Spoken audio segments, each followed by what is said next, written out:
ছোট লোকের বাচ্চা, ফকির মিসকিন। তুই কি ভাবছিস আমার কেউ নাই? দেখ আজকে আমার বাপ ভাইকে সঙ্গে করে নিয়ে আসি, তোর সঙ্গে আজকে আমি একটা হ্যাসনাস্ত করে তোকে ডিভোর্স দিয়ে তারপর আমি এই বাসা থেকে চলে যাব। আসসালামু আলাইকুম বাবা, বসেন। ওয়ালাইকুম আসসালাম। কেমন আছো বাবা?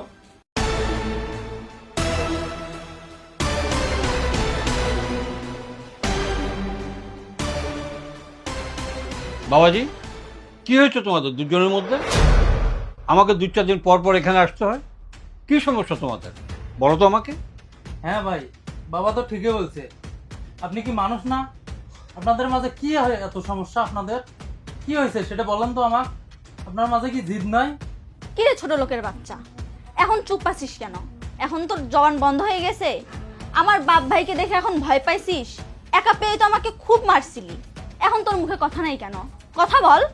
চুপ করো তুমি, এভাবে বেয়াদবি করছো কেন? আমার আর কিছু বলার নেই বাবা, আপনি তো সব শুনেই আসছেন। আপনার মেয়ে কি আপনাকে কিছু বলে নাই? অবশ্যই বলছে।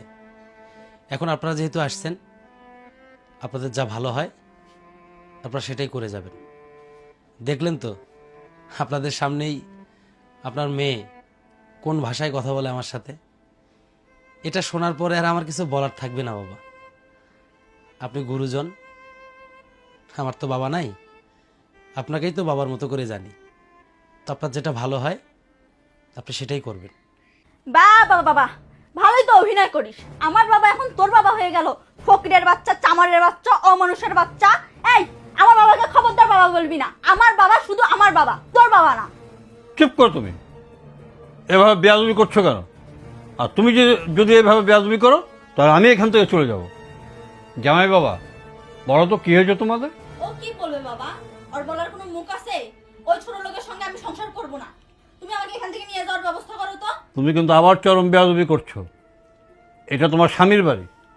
লাল শাড়ি পরে এসেছ, সাদা কাপড় পরে এখান থেকে বেরিয়ে যাবে। এর বেশি যদি কিছু হয় আমি তোমাকে এক মুহূর্তের জন্য আমার বাড়িতে তোমাকে নিয়ে যাবো না। হ্যাঁ বাবা জামাই, তুমি বলো তো এবার কী হয়েছে? বিষয়টা খুব গুরুতর নয় বাবা, কিন্তু আপনার মেয়ে যেভাবে রিয়াকশন দিচ্ছে, আমার সঙ্গে ব্যবহার করতেছে, তাতে ওর কাছে এটা অনেক বড় ব্যাপার। আপনার মেয়েকে বিয়ে করার পর থেকে আমি একটা দিনও ওর কাছে শান্তিমতো কোনো কথা বলতে পারিনি। সব সময়ের জন্য শুধু খোটা, অমুকের এটা হয়েছে, ওর হাজব্যান্ড এটা করছে, ওর বউ এখানে ঘুরতে গেছে, আজকে এত দামি গহনা পড়ছে। এই খোটাগুলোই সবসময় আমাকে দিয়ে আসতো। আপনি তো জানেন আমি ছোট্ট একটা বিজনেস করি, ওইখান থেকে যা রোজগার হয়